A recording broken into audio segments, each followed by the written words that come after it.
Welcome to bullish blog and recipes. আজকে তোমাদের সঙ্গে শেয়ার করব তরমুজের জুসের একটা সুন্দর রেসিপি। এই গরমে তৃপ্তি মেটাতে আর গা ঠান্ডা করতে এটা কিন্তু একটা ভীষণই ভালো পানীয়। তো এই জন্য আমি একটা বড় দেখে তরমুজ নিয়ে নিয়েছি, যেটা ভেতরটা খুব সুন্দর লাল কালারের ছিল।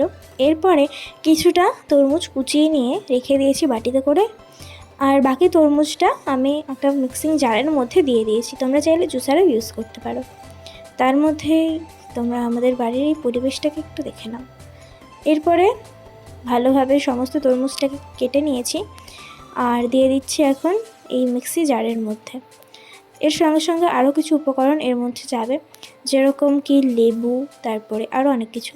সো এখানে লেবুটাকে কেটে নিচ্ছি। এখানে আমি মোটামুটি 3টে থেকে 4টে লেবু ইউজ করেছি, তোমরা তোমাদের মতন ব্যবহার করতে পারো। এরপরে সমস্ত লেবুর রসগুলো এর ভেতরে দিয়ে দেব। দিয়ে এরপরে এর মধ্যে দিয়ে দিয়েছিলাম চিনি, তারপরে গোলমরিচের গুঁড়ো আর বিট লবণ, আর দিয়েছিলাম কিছুটা পরিমাণে পুদিনা পাতা আর বরফ। এরপরে মিক্সির জারের ঢাকনাটা আটকে দিয়েছি। এবার ভালোভাবে পিষে নিতে হবে। পিষে নেওয়ার পরে একটা ছাঁকনি দিয়ে এটাকে ভালোভাবে ছেঁকে শুধুমাত্র রসটা নিতে হবে, নাহলে বীজগুলো মুখে পড়লে ভীষণই বিরক্ত লাগবে।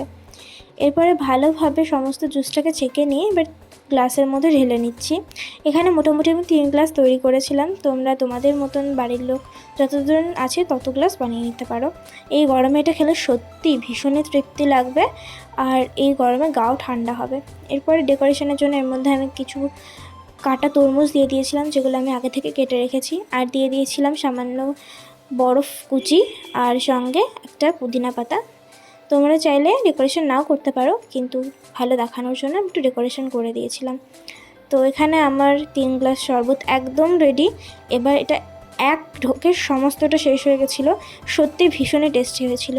আর কোথায় যাচ্ছ? সাবস্ক্রাইব তো করে দিয়ে যাও, কারণ তোমাদের এই একটা সাবস্ক্রাইব, একটা কমেন্ট, একটা লাইক আমাকে পরবর্তী ভিডিও বানানোর জন্য অনেকটা মোটিভেট করে। আর যতটা পারো সবার কাছে আমার এই ভিডিওটা শেয়ার করে দিও। টাটা।